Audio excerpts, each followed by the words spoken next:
Students, আসসালামু আলাইকুম। আমরা শিখছি প্রেপোজিশন। এতক্ষণে আমাদের শেখা হয়ে গেছে প্রেপোজিশন কাকে বলে, প্রেপোজিশন কত প্রকার, প্রেপোজিশনের কাজ কী, প্রেপোজিশন কোনটার অর্থ কী এবং কত প্রকার ও কী কী।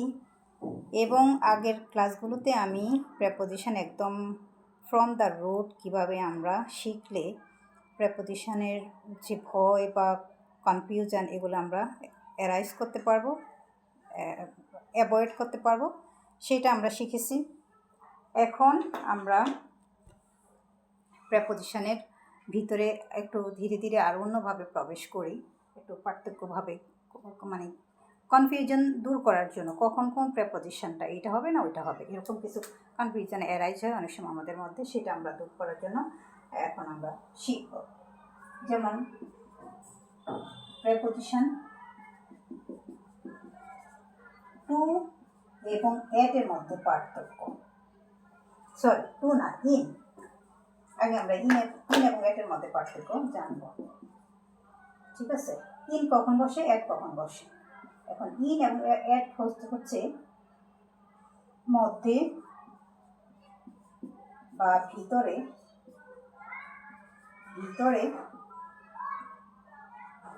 ভিতরে অথবা যখন আমরা বলি এতে বা এতে অথবা বোঝায়, যেমন দেশে, যখন আমাদের হয় দেশে। আবার অন্তস্তীয় বোঝায়, অন্তস্তীয় শেষে কোনো একটা শব্দের শেষে অন্তস্তীয় আছে বা আছে, একার আছে আর কি, একার আছে অথবা এতে আছে। হ্যাঁ, যেমন বলি দেশে, যেমন বাংলাদেশে, বাংলাদেশে, যে বাংলাদেশের সাথে যোগ, বাংলাদেশের সাথে প্রত্যয় যোগ করছে, মানে একার যোগ করছে, তাই না? একার, সুন্দর করে লিখি আমি, একার যুক্ত করলাম। অথবা ঢাকায় লিখি, ঢাকায়, অন্তস্তীয়, এই যে অন্তস্তীয়, ঢাকায় মানে ঢাকার ভিতরে, বাংলাদেশে মানে বাংলাদেশের ভিতরে। তো এই যে শব্দগুলো যদি হয় তখন আমরা কি বসাই? ইন অথবা এট বসাই। যেমন আমি বলি, যেমন একটা গ্রামের নাম বললাম, যেমন একটা গ্রামের নাম কি দিব, যেমন দিব কুড়িগ্রাম। ধরুন কুড়িগ্রাম একটা গ্রাম, এটা কুড়িগ্রাম বললে আবার জেলা বুঝবা। আমি ছোট্ট গ্রাম কি বলি, যেমন পীরগাছা একটা গ্রাম। হ্যাঁ, পীরগাছা একটা গ্রাম। তো এটা একটা গ্রাম, তখন গ্রামের ভিতরে বা গ্রামের মধ্যে আছে, তখন পীরগাছায় লিখবো অন্তস্তীয়। তখন আমি কি লিখবো? তখন যখন ঢাকায় হবে তখন আমি কি লিখবো? বাংলাদেশে যখন হবে তখন আমি কি লিখবো? আর পীরগাছায় যখন হবে তখন আমি কি লিখবো? ঠিক আছে, তখন বাংলাদেশে হলে আমি কি লিখবো? In Bangladesh, in Bangladesh. আমি একটু অর্ডার দিয়ে দিলাম, জায়গা হচ্ছে না, তাহলে বাংলাদেশের আগে ইন বসলো। বাংলাদেশে যখন বাংলাদেশে বোঝায়, এই যে বাংলাদেশে। ঢাকায় যদি শব্দটা হয় যদি ঢাকায়, তখন আমি লিখবো কি? ইন ঢাকা, ইন ঢাকা লিখবো। পীরগাছা যদি এটা একটা গ্রাম হয় তখন আমি কি লিখবো? এট পীরগাছা, পীরগাছা, ছা আছে, তাহলে পীরগাছা। তো এখন এখানে এট হলো কেন? তার মানে এটা ছোটো জায়গা, ছোটো জায়গা মানে গ্রামটা ছোট একটা পরিধি, গ্রামের আয়তন ছোট। আর ঢাকা একটা বড় শহর, এটার আয়তন বড়। বা এটা যদি জেলা হয়, এটা ঢাকা বলতে একটা বড় জেলা, তো এটা জেলা বোঝাচ্ছে, তখন এটা আয়তন বড়, সেজন্য এটার আগে ইন।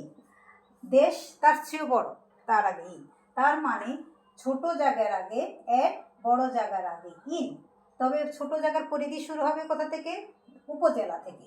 উপজেলা লেভেল যেরকম উপজেলা বা থানা লেভেল যেরকম, থানা থেকে ছোট আরও হতে থাকবে, যেমন থানা, তারপরে হতে হবে উপজেলা, তারপরে হবে ইউনিয়ন, তারপরে গ্রাম, পাড়া, মহল্লা, তারপরে একটা বাড়ি, এগুলোর আগে অ্যাড বসে, ঠিক আছে? বা কোনো একটা অফিস, কোনো একটা স্কুল, এগুলো ছোট ছোট জায়গা, এগুলোর আগে অ্যাড। আর ইন কোথায়? ইন শুরু হয় জেলা দিয়ে, যেমন ঢাকায়, কুমিল্লায়, চাঁদপুরে, তখন কথা হবে, তখন কি হবে? ইন। বা তারপরে জেলার থেকে বড় কি? ডিস্ট্রিক্টের বড় কি? যেমন ডিভিশন, বিভাগ বড়, তাহলে in the Chittagong division, in Dhaka division, এরকম। তারপরও কি বাংলাদেশ, তারপরে দেশ হলে যেমন কান্ট্রি, একটা country Bangladesh, in Bangladesh, in India, in Pakistan. হ্যাঁ, তারপরে মহাদেশ, মহাদেশ হলে কি ইন এশিয়া, আমরা এইজা বলি, ইন এইজা।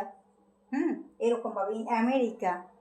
তারপরে যেমন আমেরিকাকে আবার যেমন সাবকন্টিনেন্ট হতে পারে, যেমন ইন্ডিয়ান সাবকন্টিনেন্ট পুরোটা বোঝাতেও আমরা কি বলি ইন ইন্ডিয়া, ইন ইউএসএ।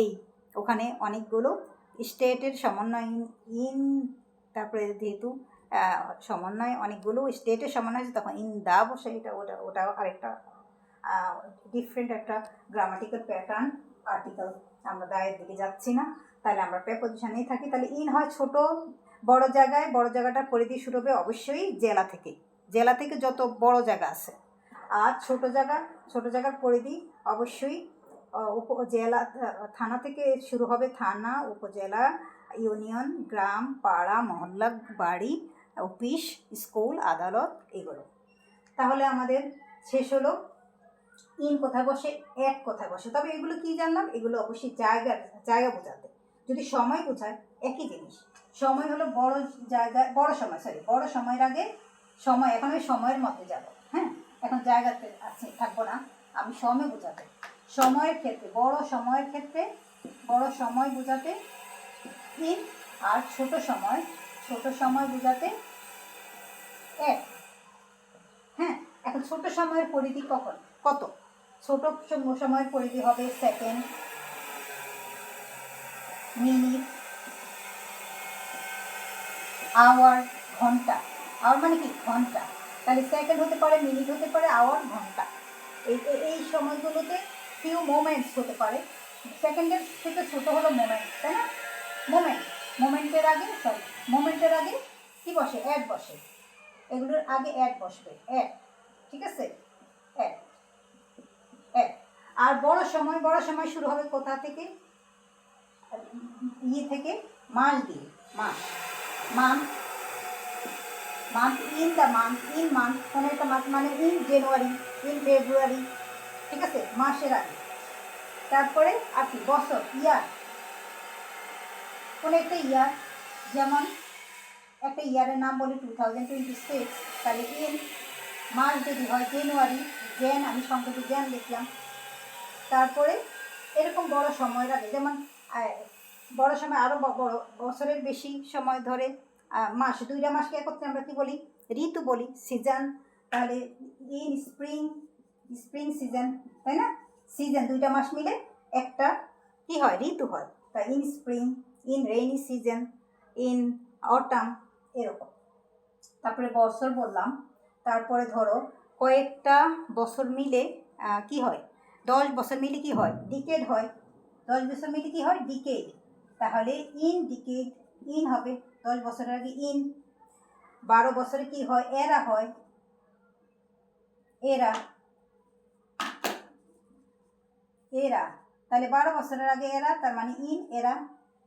শতাব্দী, অনেকগুলো বছর মিলে, 100 বছর মিলে শতাব্দী হয়, তাহলে এটা হলো সেঞ্চুরি, তাহলে ইন, তাই না?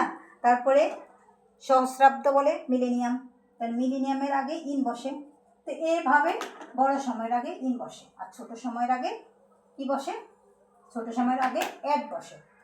তাহলে বাদ পড়লো কি, দিন বাদ পড়লো, দিন বা তারিখ বাদ পড়লো, দিন বা তারিখ। তাহলে দিন বা তারিখের আগে কি বসে, দিন বা তারিখের আগে অন বসে, যেমন অন মানডে, হ্যাঁ। অথবা বললাম অন 31 ডিসেম্বর, এখানে দিলাম 31 ডিসেম্বর। তাহলে দিনের আগে অথবা তারিখের আগে কি বসলো, তারিখ আর দিন। ধরো এই যে এটা দিন, এটা হলো তারিখ, সরি এটা তারিখের একটা নাম আছে না, এই তারিখটা 31 ডিসেম্বর হয়তো বা মানডেতে পড়ছে বা থার্সডেতে পড়ছে, তার দিন আর তারিখ এক জিনিস। তাহলে এটার আগে অন বসে, শুধুমাত্র দিনের আগে অন বসবে, আর বাকি ছোট সময় যত সময় আছে সবগুলো সময়ের আগে এক বসবে। বড় সময় হলে কি বসবে, ইন বসবে। আর ওই যে যেমন সাল বা বছর আর সালে এক জিনিস, 2026 হতে পারে, অথবা 10 ইয়ার্স হতে পারে, 10 ইয়ার্স একত্রেও বলতে পারি আমরা। 10 ইয়ার্সকে তো ডিকেড বলি, আর শুধু 10 ইয়ার্স বললেও আমরা ইন 10 ইয়ার্স বলবো, ঠিক আছে? ওকে, তাহলে আমরা ইন এবং এটের ব্যবহার জানলাম আজকে। তাহলে পরবর্তী আরও এরকম পার্থক্য বোঝার জন্য এবং কনফিউশন দূর করার জন্য আমরা আরও প্রেপোজিশন শিখব। প্রেপোজিশন ক্লাসগুলো অনবরত চলতে থাকবে, যতদিন শেষ না হয় তোমরা ততদিন আমার সাথে থাকবে। আল্লাহ হাফেজ।